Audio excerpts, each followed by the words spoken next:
Hej, Sebastian Golé heter jag och är en ultralättvandrare. Jag är även initiativtagare till Facebookgruppen Ultralätt utrustning, driver Instagramkontot Golé ULGer, har även vandringen Ultimate Hike. Idag kommer vi prata med Martin Axelhed som är vd på Fjällräven. Kommer prata lite om kajkor och lite annat, men även vad som är på gång inom lättvikt för dem idag. Hoppas ni tycker det här är kul. Jag tyckte det var fantastiskt roligt att få göra den här intervjun, men även se till så att de sköter sig och fortsätter på just spåret lättvikt. Hoppas ni ska tycka den här videon är både intressant och kul. Nu kör vi!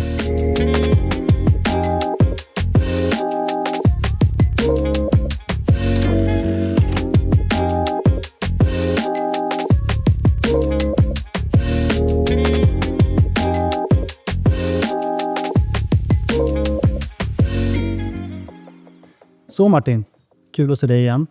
Det var väl några månader sedan, ett halvår sedan jag var hos er. Och inte i den här lokalen utan i den andra, lite mer mysiga lokal. Även om den här också är mysig. Men det jag tänkte att du skulle få berätta om till en början så att man förstår vad vi gör här egentligen. Det är ju kanske varför jag blev inbjuden utav dig till vårt första möte. Och sen kommer vi prata lite grann om vad det resulterade i.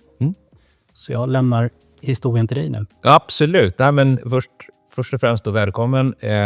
Ett annat kontor, det här är vårt huvudkontor. Och sen har vi ju en satellit där vi bedriver mer innovation och prototypframställande. Det var där vi var senast. Nej, men så här. Jag har varit vd för det här bolaget sedan 2005. Och för 7-8 månader sedan, så efter att ha följt din grupp över tid och vi har haft mycket diskussioner runt input ifrån vad ni resonerar och diskuterar där. Och att Fjällräven har ju förekommit, och inte minst kajkan som ett verktyg att prata om.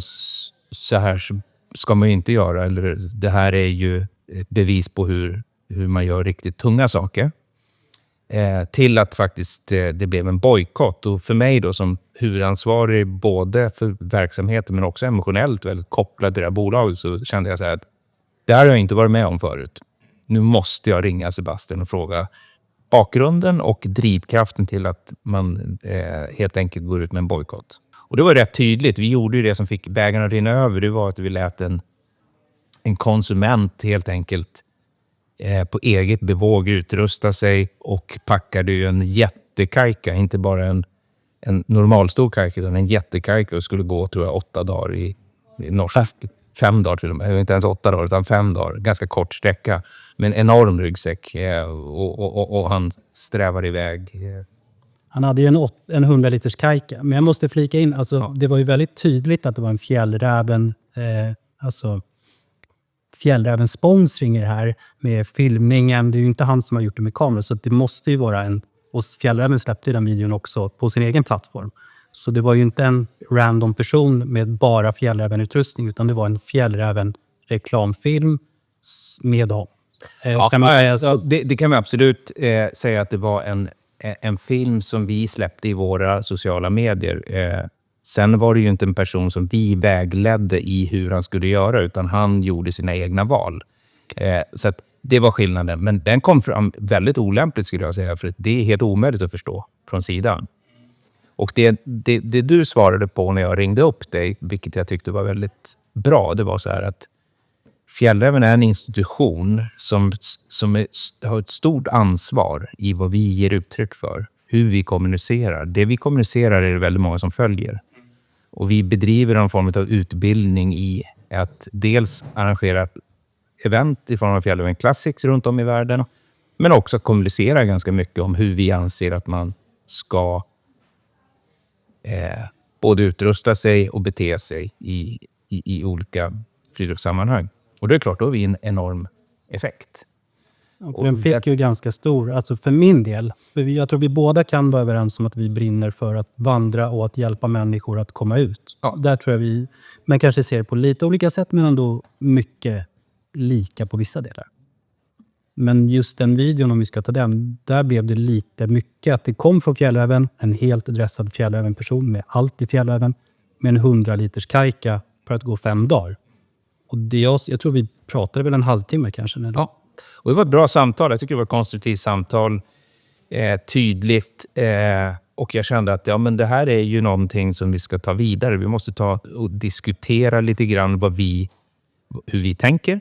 Men också utifrån ert perspektiv vad som är viktigt framåt. Så att jag tycker det blev ett bra samtal som sen mynnade ut i ett bra möte där vi inkluderade fler från firman i form av både produktutveckling och design och försäljning och liksom försökte få ihop ett bra gäng. Och vi spenderade ett par timmar där som gick fort. Ja, verkligen. Ja. Det var jättetrevligt. Där vi också pratade om vikten om hur vi kommunicerar, vad vi kommunicerar, att ha ett alternativ till det mer robusta och det betydligt tyngre. Och sen så var det också kul för då hamnade vi i en situation där vi hade även Anders med på Fjällräven Classic där han valde produkter i vårt sortiment. Inte några speciallösningar utan det som fanns.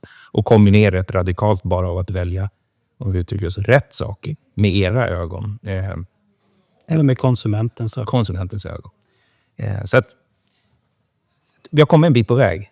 Ja, verkligen. Och jag uppskattar verkligen det. Och också liksom ärligheten i att så här ser vi det. Det här är en konsument som är viktig. Det är en konsument som kanske till och med har lidit utav att bära för tungt. Eller i många fall så har man skadat sig till och med för att man har burit för tungt på instruktioner utav oss med flera.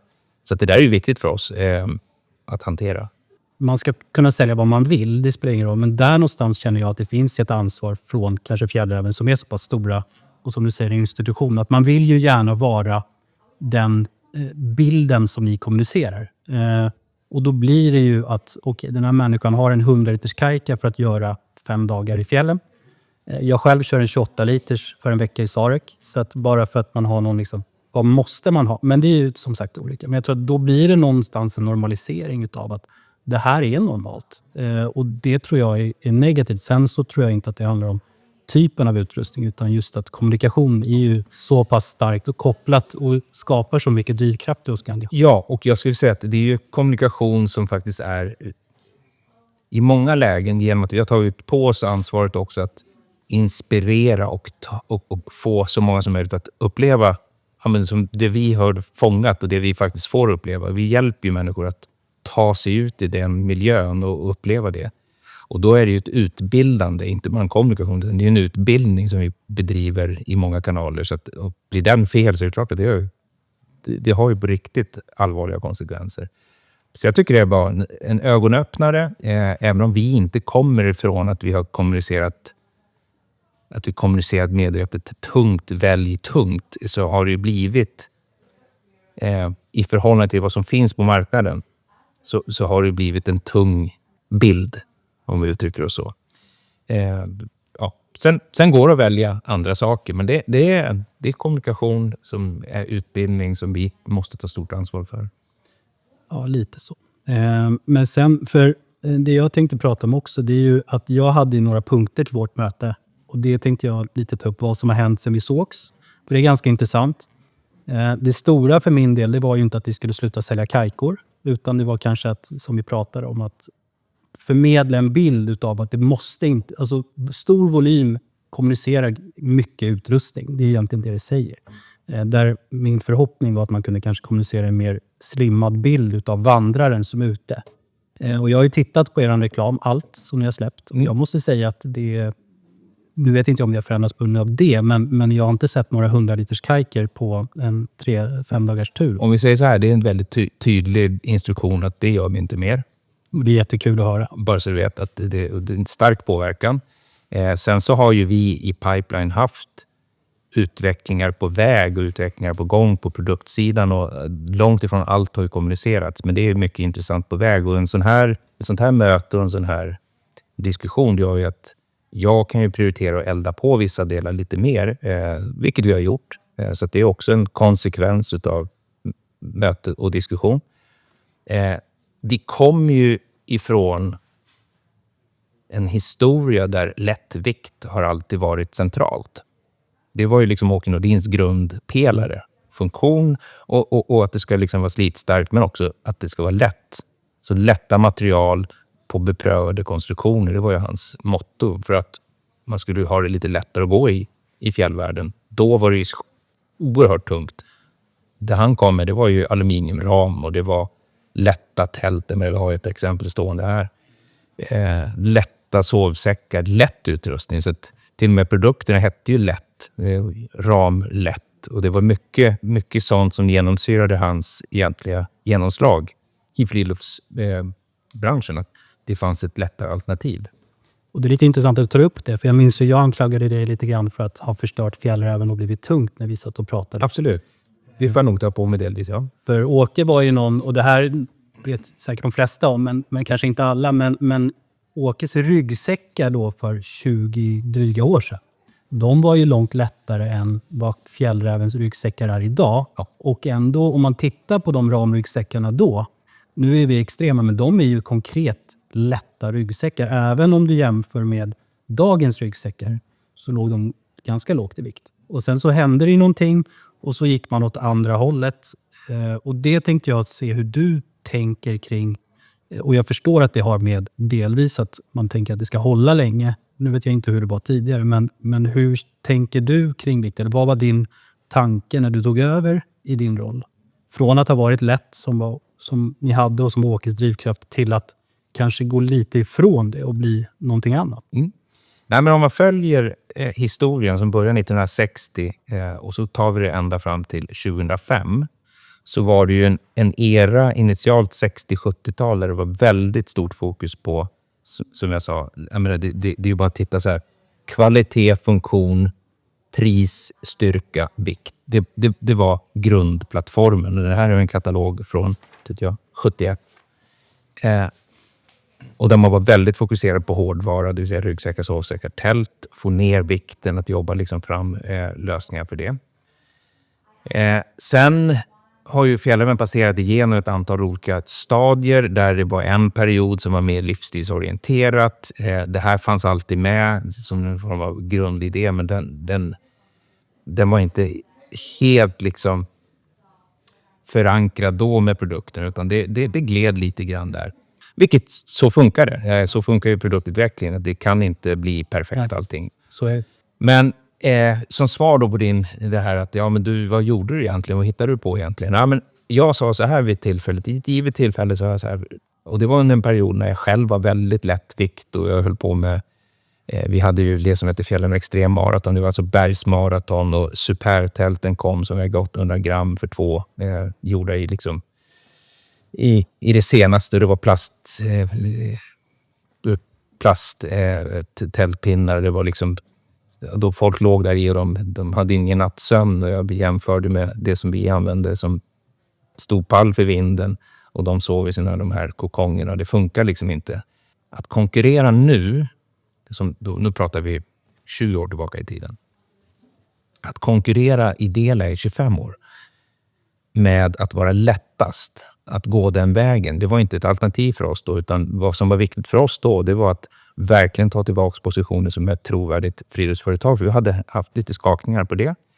Vi gick väldigt fokuserat på byxor, passform, olika modeller för att verkligen ta den positionen som byxföretaget i Europa. Och då var det väldigt fokus i Europa. Vi uppdaterade alla våra tält, men det var ju traditionella fjälltält, tunneltält i synnerhet. 2-3 mans tunneltält med eller utan absid. Men vi gick inte fokus lättvikt, utan vi gick liksom på att lösa det svenska fjällvärlden krävde.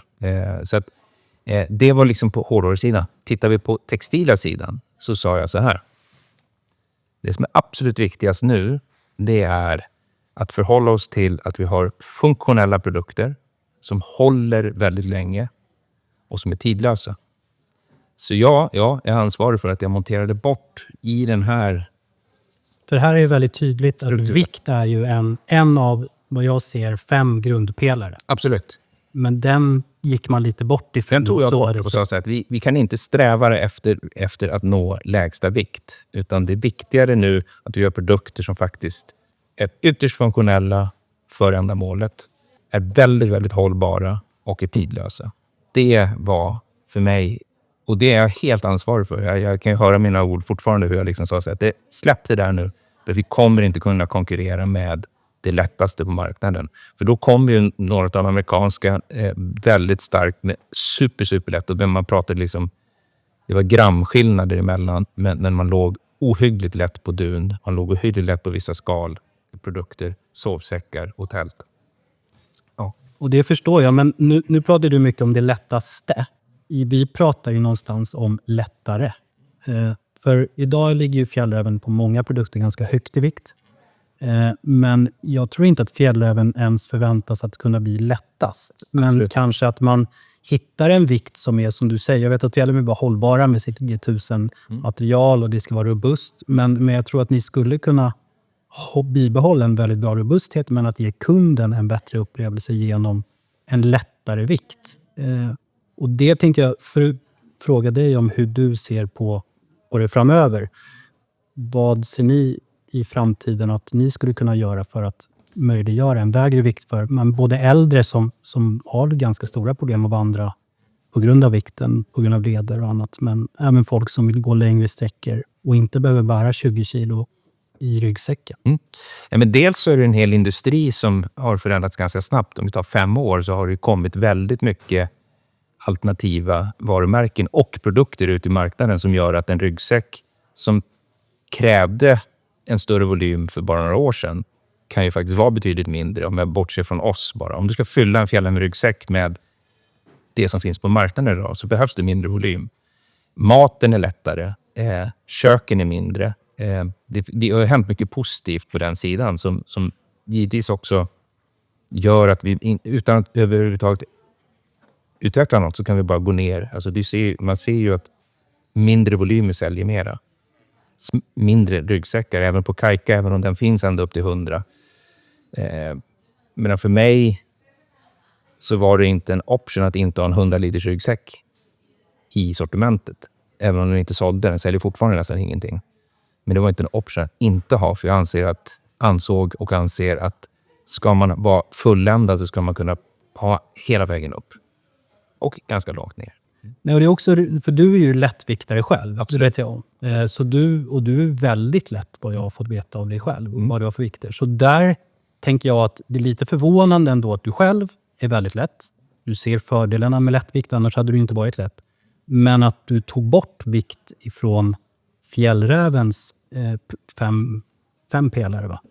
Från tidigare. Eftersom du uppskattar den som är. Och där någonstans så tänker jag, hur kommunicerar du det? Eller hur tänker du att slutkunden, är det att den kanske inte tänker lika mycket på vikt? Eller är det för att man är förstagångsköpare? Eller hur tänker du där? Nej, men att ta bort vikt innebär ju inte att vi inte tittar på vikt. Och då pratar vi liksom, när man lanserar en ny produkt, en viss process då finns alltid vikten med och en jämförelse med vikt mot motsvarande produkter i marknaden. Så det är inte så att vi bortser från vikten, men vikten som huvudsaklig drivkraft var det jag tog bort. Så att, för du framställer ju olika typer av produkter. Om vikt alltid är det högst prioriterade, då blir det också på bekostnad av hållbarhet, på bekostnad av att det är en tidlös produkt som du vill använda i generationer. Så att slår det över allt, då får man ett problem. Om hela fjällrävens sortiment på över 600 modeller har vikt som en av huvudsyftena. Däremot KEB som sortiment är ju ett sortiment där vikten finns med i liksom beskrivning av den familjen. När produktutvecklarna går igång med en KEB-produkt, då måste den ställas i relation till vikt. Men som bolag, som helhetsbolag så har jag tagit bort det. Så att det inte, jag tror det är viktigt att vara med på det, att fjällräven har och tillfredsställer jakt, fiske, cykel, vandring, traditionell fjällvandring i miljöer som Skandinavien erbjuder, alpvandring, mountaineering. Vi är på resa, vi är på liksom väldigt många fronter. Så att alla de här har sin familj som drivs av en aktivitet som vi utvecklar emot. Och där inom respektive familj finns det andra specifika krav.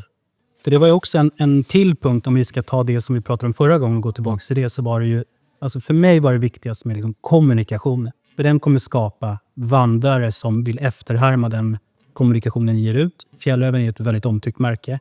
Det finns, som du berättade tidigare när vi satt och pratade lite, att det finns samlare på fjällräven som liksom har allt från fjällräven för att liksom ha det och titta på. Men vi pratade också om att kommunicera vikt i eran katalog eller på eran internetbas eller plattform som ni säljer i. Är det någonting som har hänt sen vi träffades, att man tydligare från jag förstår att ni är Fjällräven och Naturkompaniet, men samma ägare? Jag har pratat med Henrik Hoffman som är vd för hela Friluft, alltså alla Naturkompaniet-butiker. Vi har ju samma kedja i Danmark, i Finland, i Norge, i Tyskland, England om det här. Och det är klart att de har ju också, givet att Fjällräven är en viktig dominerande komponent i deras sortiment, så har de liksom, de har ju också en kanske lite högre snittvikt på sitt sortiment jämfört med specialister inom lättvikt. Det finns ju ett antal sådana återförsäljare också. Kunskapsmässigt så ligger det nog Naturkompaniets personal mer åt, skulle jag säga, hållbarhet, funktionalitet, komfort. Har ju mer den erfarenheten än att verkligen skala vikt. Fast om jag bara får, alltså att det kommuniceras vikt. Alltså om det står ju väldigt tydligt vad det är för produkt. Man kanske berättar om vad det är för typ av dun, vad det är för fill power, vad det är för material. Det skadar ju inte att ha en vikt, alltså så här mycket väger det. Så jag som konsument kan göra medvetna val. Om jag nu ska ut och vandra, och egentligen pratar vi bara om vandring nu, men om jag ska ut och vandra så kan jag se på Naturkompaniets hemsida att den här väger så här mycket. Och där kan jag se 3 eller 4 olika produkter med olika typer av möjligheter som ska göra olika saker egentligen. Merparten av Naturkompaniets alla produkter har en vikt. Vi har vikt på allt. Vi väger allt. Så det finns. Men det är något som, för det fanns inte riktigt, innan vi hade vårt förra möte, så då gick jag faktiskt in på Naturkompaniets hemsida. Och där fanns det inte jättemycket viktspecifikation. Ja, det ska jag låta vara osagt. Jag vet men jag tänkte bara om det ja, det är inget som händer efter det. Nej, nej, men däremot det som vi kan ansvara för, som vi kan liksom agera snabbt på, det är ju alternativ packlista på Fjällräven Classic. Jag hade den diskussionen som jag tycker är en jätteviktig fråga. Att, ja, men det här är det, och för vi har ju haft en modell på det där vi har tagit i och vi har liksom kanske har givit en extra säkerhet och en extra komfortbuffert i den. I många fall. Man har extra utav saker och ting och mer och större. Där vi rekommenderar ganska stora ryggsäckar. Där vi sa så här, ja men det behöver ju inte bara vara det. Utan i samråd med er så kan vi ju hitta en alternativ nivå på det. Och jag skulle säga så här att givet min egen erfarenhet är att gå väldigt lätt, det kräver ju mer erfarenhet. Fjällräven Classic syftar ju till att ta människor ut som inte kanske varit med så mycket, men som kommer i år 2, år 3 göra det här själva. Det är vår ambition. De ska inte vara kvar i Fjällräven Classic över tid, utan de ska ju börja göra det i äventyren eller vandringen och upplevelserna själva. Och då börjar man ju inse att ja, men första året, jag pratade med en kollega, första året då gick jag med, vi träffade ju Thomas här, då gick jag med 20 kilo.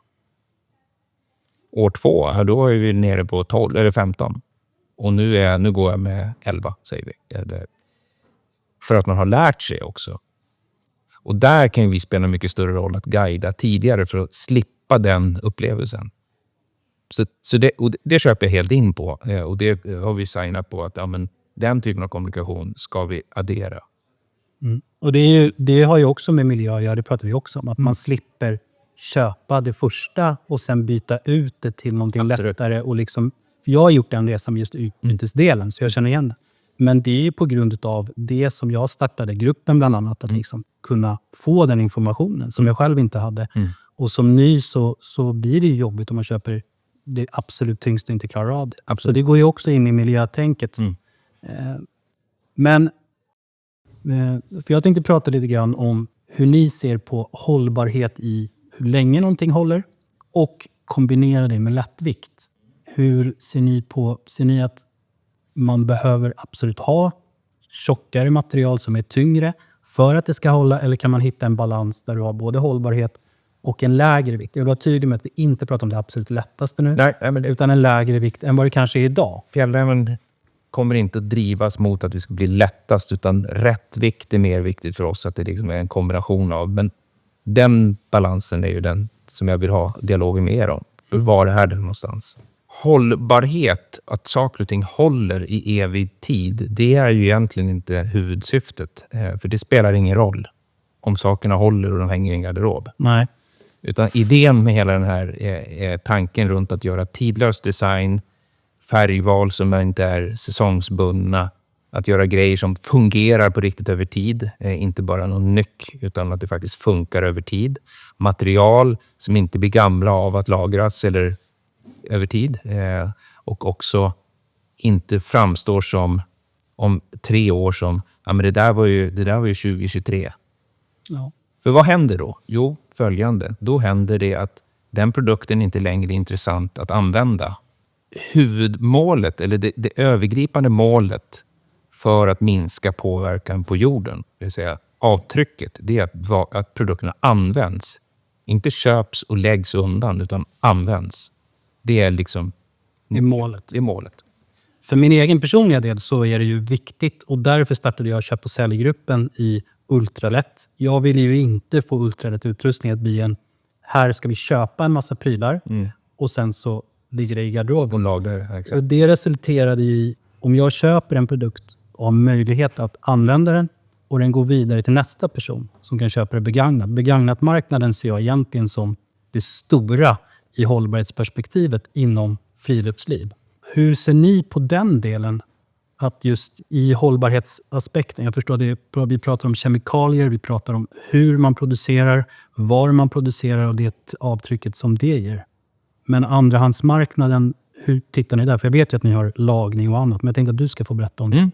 Först och främst, jag vill faktiskt bara knyta an till lagning, vilket är en superviktig del, att faktiskt bygga produkter som är lätta att laga, lätta att reparera. Inte bara genom att skicka iväg det till ett varumärke och dess liksom hantering, utan att man till och med kan laga det hemma och till och med i fält. Det är någonting vi jobbar jättemycket med. Det är ingenting man ser så tydligt på produkterna på ytan, men börjar man titta närmare på hur saker och ting är sydda, hur man har fäst in olika delar, hur man jobbar med delar som vi vet kommer att skapa problem. Det är liksom en grundläggande väldigt viktig faktor. Och andrahandsmarknaden, där har vi gjort ett antal pilotprojekt för att se, är det en affärsmodell som är mogen eller ska vi vänta? Det är ju så att fjällräven på Tradera är efter, jag tror det är 3:e året, om det är 4:e året, så är ju vi det varumärket som har högst försäljning till högst snittpris, vilket är ett bevis på att det finns en andrahandsmarknad och en efterfrågan på våra produkter eftersom de är tillhösa och håller och människor vill använda dem. Däremot som enskilt varumärke så har vi valt att inte i Europa skapa en plattform för det, för det finns så många duktiga plattformar där du dessutom får en fler varumärkesupplevelse så att du kan välja mellan olika varumärken. Och jag tror att det kommer vara svårt för det enskilda varumärket att skapa tillräckligt erbjudande. Där håller jag med. Ja. Som i Ultralätt så är det ju lättviktsutrustning paletterat på all utrustning inom massa olika producenter. Exakt. Skulle jag bara säga så här kan du hitta kategorin fjällräven lättvikt, ja, men då är vi nere på, det kanske kommer in 10 produkter i veckan. Och där hoppas jag att vi får några era produkter i våran köp- och säljgrupp. Så det vore fantastiskt super för oss. Men det är mitt svar på vad tror du om andrahandsmarknaden. Jag tror den är jätteviktig. Men det kräver också att produkten utvecklas på rätt sätt och att det finns duktiga aktörer. Och det finns där. Det finns jätteduktiga aktörer. Men de aktörerna kan inte bli för många. Alla kan inte göra det. Nej. Utan du måste få en plattform och en marknadsplats för det. Som är stor nog. Jag tänkte att vi skulle fortsätta prata om lite miljö och hållbarhet som är er stora kommunikation och någonting som jag vet är väldigt viktigt för era kunder. Det jag har hört en del om och sett mycket på era sociala medier när man kommenterar, det är att gällande till exempel byxorna så känner man att det har blivit sämre hållbarhet på dem de senaste åren. Man tänker att Man har haft ett par för kanske 20 år sedan eller vad vet jag som har hållit i evigheter. Men idag så känner man när man köper sitt andra par efter 25 år att de kanske inte är lika hållbara, att de går sönder mycket snabbare än sina 20 år gamla byxor. Materialet i grund och botten som används i majoriteten av våra byxor består av bomull och polyester. Kallas G1000. G1000 är en mix av bomull och polyester som sen är tättslagen och som sen är behandlad med en bivaxparafinbehandling. Den bivaxparafinbehandlingen den bidrar ju till vattenmotstånd och smutsavvisande egenskaper. Men den kanske viktigaste effekten av vaxet, grönlandsvaxet, är ju att produkten blir mycket mer slitstark för att du behandlar fibrerna på ett sätt så att du nöter inte på produkten på samma sätt som man gör med ett torrt material. Vi har ju över åren, om vi pratar långt tillbaka, om vi har människor som har köpt, våra användare som har köpt produkterna för 20-25 år sedan kontra att köpa en produkt idag, så har det skett ett antal förändringar. Först och främst så erbjuder vi G1000-väven i ett antal olika kvaliteter. Både tyngre och kraftigare än den som är originalet, men också ett antal lättare, en light och en mycket högventilerande version och en ripstop-version för att få ner vikten ytterligare och göra den ännu mer luftig. För den typen av klimat som vi också rör oss i när vi finns i hela världen nu för tiden. Plus att vi har av kemikalierestriktioner bytt ut vissa kemikalier i behandling. Vi har minskat, skulle jag säga, vaxningen. Så att produkten är något mjukare i grundutförande än om man jämför med en byxa som jag köpte 25 år sedan, så var den väldigt, väldigt hård i sitt utförande. Nu är den lite mjukare, det är lite mindre vax. Då blir det lite viktigare, och det kan vi bara självkritiskt säga att det kanske vi måste vara ännu tydligare med att vaxa ditt plagg. Det vill säga, precis som man gör med ett par kängor. Man sköter kängorna väl för att de ska hålla länge. Det gäller för ett par byxor också, den här karaktären. Så vaxar man, då bidrar man till en högre slitstyrka. Gör man inte det, så då finns risken att produkten upplevs som att den nöts snabbare. Att man får genomslag på utsatta ställen.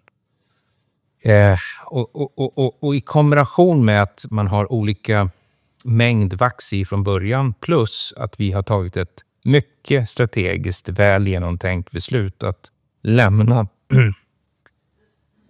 traditionella polyestrar som icke är förnyelsebara och att lämna konventionell bomull, givet hur mycket vatten och kemikalier, hur mycket vattenanvändandet är och hur stora kemikalieutsläppen är, framförallt kemikalieutsläppen, och gå på organisk bomull och återvunnen polyester, så finns det också effekter med det när det gäller fiberlängder och annat som gör att slitstyrkan i förhållande till vad den var för länge sedan har gått ner något också, skulle jag säga, upplevelsemässigt. Vi följer ju våran reklamationsstatistik jättenoga, för det som jag säger, vårt förtroende hos våra användare står och faller med att grejerna håller. Och därför är det något vi monitorerar noggrant. Och vi har sett framförallt de lite lättare kvaliteterna att vi har haft en del höjda reklamationer på vissa produkter. Men jag har också personligen följt olika typer av trådar där man har diskuterat det här, där man har varit missnöjd och där vi har gått ut och sagt att vi är väldigt hållbara, och så får vi kommentarer på det och då försöker vi följa upp vad det innebär. Då finns ett antal svaga punkter på alla produkter där vi får mycket reklamationer. Det är på blixtlås och det är på knappar. Det är detaljer som de nöts ut, de går sönder förr eller senare. Kommit och gått lite grann, men det är sånt man får försöka bevaka konstant, och det tycker jag att vi är riktigt bra på i dagsläget. Ofta är det kopplat till att man jämför med någonting som fanns väldigt länge sedan. Hur tänker du att ni som bolag med den miljöprofilen ni har, hur viktigt är det för dig att man fortsätter det förtroendet, och hur tänker du att man i framtiden kan göra för att bibehålla den med så mycket konkurrens som finns? Jag hoppas att det är en hel industri egentligen som har ett stort förtroende. Alltså friluftssektorn har ju varit duktiga generellt i jämförelse med fashion och fast fashion i synnerhet. Så har man gjort ett bra jobb. Vi har gjort hemläxan över lång tid. Vi har inte bara gjort hemläxan utan vi har rapporterat vårt jobb strukturerat över lång tid och har jämförelsedata sedan långt tillbaka i tiden. Så vi har ju rapporterat vår icke-finansiella del som börsnoterat bolag du kan ju gå tillbaka och titta, så har vi ju data som man kan titta på och följa exakt utveckling så gott det går i datainsamling. Och där har vi ett helt team som jobbar bara med det. Ett oproportionerligt stort team som jobbar med den hanteringen. Både uppföljning och förbättring, men också att rent datamässigt följa vad det är vi är på väg någonstans. Så att jag skulle säga att databaserad information gör ju att vi kan bara säga så att så här ser vår utveckling ut. Jämfört med många andra som inte har en aning om var de faktiskt befinner sig eller vad de har gjort under de senaste 10 åren eller 15 åren. Sen handlar det ju om att vi har varit väldigt tysta i vår hållbarhetskommunikation. Vi har inte pratat om det. Vi behöver göra hemläxan först. Där många har pratat väldigt ljudligt om små initiativ. Jag har drivit bolaget med ambitionen att allt ska vara hållbart. Inte bara projekt som man kan hänga en grön hangtag på. Utan köper du en fjärrvärmeprodukt ska du känna dig trygg med att men det här är de har gjort sitt yttersta, och det kan jag garantera att vi gör vårt yttersta varje dag. Och det kan jag säga för att när jag pratar med människor som kommer hit som antingen har anställts eller som jag är del av i anställningsintervjun, så frågan man ställer då, vad tar dig hit? Varför vill du jobba hos oss? Och jag skulle säga att 100% säger samma sak. Jo, men jag tycker att värderingar är viktiga för mig, och ert miljöarbete, ett hållbarhetsarbete, är något som jag har fastnat för. Det vill jag bidra med. Så att det är inte bara jag eller en hållbarhetsavdelning, utan varje individ sätter väldigt högt pris på att göra den mest hållbara produkten. Och så har vi superduktiga hållbarhetsavdelning som kan sina saker långt förbi lagstiftningen. Ser du att ni kommer kanske skapa ett varumärke som är ett lätt segment, lite som cykelsegmentsdelen, att man segmenterat ut just friluftsliv på ett tältsätt till cykel och gjort väskor till det. Vad ser du kommer hända framöver? Vi har ju pipeline nu då. Vi pratar ju om rätt vikt för oss. Och det är ju en oerhört intressant definitionsfråga. Vad är rätt vikt för oss? Ja, men det är ju produkter som är lätta men fortfarande håller över tid. Vi har i pipeline tittat på både lätt och extra lätt som namn, som subkategorier till redan befintliga familjer. Om vi tar KEB som är våra mest tekniska vandringsfamilj. Familj för mig, det är liksom en produktkategori som är definierad av att de ska tillfredsställa alla behov för avancerad vandring i skandinavisk miljö. Det är KEB för oss. Och därunder så vi kan gå runt hörnet där, sen så har vi några prototyper på det också. Det är ju KEB lätt eller KEB X lätt. Så att det blir inte en ren familj, men vi vill bygga in det för att inte fastna i att det bara är en familj som skulle kunna ha lätta produkter, så skulle kunna bygga in det skulle kunna ligga in i flera familjer. Det skulle kunna med lätthet läggas in i en vinterdel också, och en del som lämpar sig mer för varma klimat och så vidare, så att vi kan flytta runt den lite grann. Så det är ett sätt att sätta kajka exempelvis, som jag var inne och touchat på lite grann. Ja, men kajka lätt. Varför inte? Jag menar, om vi har en kajka som är ett bra utgångsläge som många har fått förtroende för och haft mycket bra upplevelser med, börjar på att bli lite utdaterat i vissa fall viktmässigt. Ja, men då följer man upp det med en lättare version, och det skulle kunna bli en extra lätt version framåt. Lite kul, för det var ett förslag som jag kommer ihåg att jag gav när vi såg senast. Så det är jätteroligt att det finns en kajka. Kanske finns, vi får se sen. Vi har ju pratat om både lätt, och vi har pratat om tält, vi har pratat om miljö, vi har pratat om hållbarhet. Jag tänkte att vi har ju pratat lite grann om kanske en lättare ryggsäck. Vi ses ju mycket idag för att jag har ägnat åtminstone 2 år att ordna kajkan som någonstans den stora stenen som får representera tung utrustning. Och det är ju inte för att jag hatar kajkor, utan just för att fjällräven är så stora och att kajkan är en så extremt vanlig ryggsäck. Men du kanske vill visa någonting, kanske ett lättare alternativ som kanske kommer komma. Jag vet inte hur det ser ut. Ja, men det kan jag absolut göra. Det jag vill ha sagt med kajkan är ju att när den gjordes och kom fram, och som den har sålt, så den feedback vi har fått på den över åren är att det har varit en multifunktionell produkt som har funkat till till tåglufferi, till vandring, till även turskidåkning på vintertid. Väldigt uppskattad för komforten och justerbarmöjligheten som den erbjuder. Och att den har så mycket bra funktion. Så att jag fattar vad den står för er. Men det är inte en produkt som vi kommer att diskvalificera för att den är för tung. Men däremot vill vi bygga in alternativen. Nej, men som sagt var, namnet är ju bekant. Lite grann en uppföljning på det temat vi pratade om. Att man gör någonting som redan finns fast lite lättare. Ett lättare alternativ i form av Kajka Light eller lätt som vi har valt att använda då på svenska. Just den här säcken hade jag förmånen att använda på Fjällräven Classic Chile. Inget avancerat utifrån ett distansperspektiv. 74 kilometer uppdelat på flera dagar, så det är inte svårt. Men kul i varje fall att packa det man behöver för den typen av tidsperspektiv och testa hur funkar det här. Materialet vi har valt att använda är ju ett material som vi är mycket bekanta med som heter vinylon.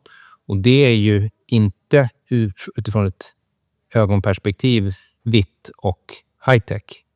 Men det är ett väldigt lätt alternativ som är extremt slitstarkt. Basen enkel med samma träval som vi har till kajkerna. Det vill säga en laminerad björk. Som gör att alternativet aluminium ersätts. Det här har 90% lägre miljöpåverkan. Det ger 10% på en fullstor kajka och mer på den här eftersom det är mindre material totalt sett. Lägre CO2. Som jag tycker är jätteviktigt att bara känna till. Styrkan i den här är minst lika hög som aluminium. Om inte högre. Vi har inte haft några problem. Och vi har använt trä i de små och ända hela vägen upp till 100 liters kajkerna över lång tid. Så det håller. Enkelt bärsystem. Bröstrem flyttbar. Sidofickor i mesh. Bara vikt på det här viset. Rätt så robust mesh har vi valt att använda. Både sidofickor och avbärarbältesfickorna. För att vi vill att det håller över tid och inte blir förslappat. Toppjustering. En liten del här för att hålla den stabil och undan från nacken när man packar den lite hårdare. Justerbart i höjdled. Finns i 2 storlekar. Small medium, medium large. Vikten. Du har lovat under 1000 gram. Ja, jag vet. Vi kämpar. Och jag tror vi landar där. Small medium väger just nu, inte den här versionen men den jag kommer att visa snart, väger utan frontficka 1060. Närmar oss. Det vore jättekul. Och anledningen är för vi har ju maxvikter i våran grupp. Ja. Och jag skulle tycka att det var jättekul att få med den. Ja. Men vi är väldigt programmet så att hur mycket vi än kanske skulle vilja så behöver den ju komma. Men jättespännande. Ja, så vi kämpar där till nästa stadie som ser ut så där. Ja, då har vi tagit bort läder, även ersatt med en print. Vi har ersatt vinylonfickan med en single layer mesh på ryggen som är lätt att ta bort. Den har en konstruktion som gör att man inte behöver ha dubbelt utan den har en vikning sådär. Uppande sidofickorna. Vi har tagit bort en innerficka. Då är vi nere på den här 1060. Om jag får fråga då. Jag förstår att man vill designmässigt prata Kajka. Den heter ju Kajka. Och Kajkan är ju ganska känd för sitt topplock. Varför kan vi inte ta bort topplocket och köra en rolltopp istället? Det kommer vi säkert göra. Jag kan hämta en produkt till sen när vi går in i serien Keb lätt och Keb extra lätt. Men Kajkan är för oss en klassisk modell och personligen, och nu kommer jag såklart få argumentera med en tusental andra åsikter om det här, men min personliga åsikt som jag delar med ett antal andra på utvecklingssidan, det är att locket har sina stora fördelar och jag vill ha en lättare version med lock och en rullstängning eller en annan lösning. Så att det här är ett alternativ, men inte det enda. Det kommer fler i serien lättare produkter. Det är som sagt, det finns ju massa olika åsikter om lock, men personligen så vad ser du för fördelar med locket kontra rolltopp? Alltså vad de funktionsmässiga fördelarna. Ja, det enklaste fördelen tycker jag är att du behöver inte, när rulltoppen är maxlastad, då får du inte på mer där. Ja, men nu vill vi ju bara lätt, så vi behöver ju inte lasta på. Absolut inte, men det finns ju alltid situationer när du behöver snabbt få undan plagg, komma undan. Du har den här fickan, men du har också den här delen. Då att inte stoppa ner i säcken utan kunna lägga ovanpå och täcka med lock. Att kunna täcka också för regn och annat utan att behöva liksom fundera över hur det som är närmst påverkas. Men då betyder det att vi kan förvänta oss kanske lite mer lätta saker nu när du pratar. Om du bara står här och håller i den här, ska vi se om jag får. Det blir ingen lång visning på den här, för det här är ju halvhemligt och det här är helhemligt. Okej. Vi är väldigt glada för att se det helhemligt. Nu ska jag vara riktigt glad att de är helhemliga. Väldigt tidigt, men börjar gå i en riktning då som blir rull på toppen. Samma konstruktion i grunden bärsystemsmässigt.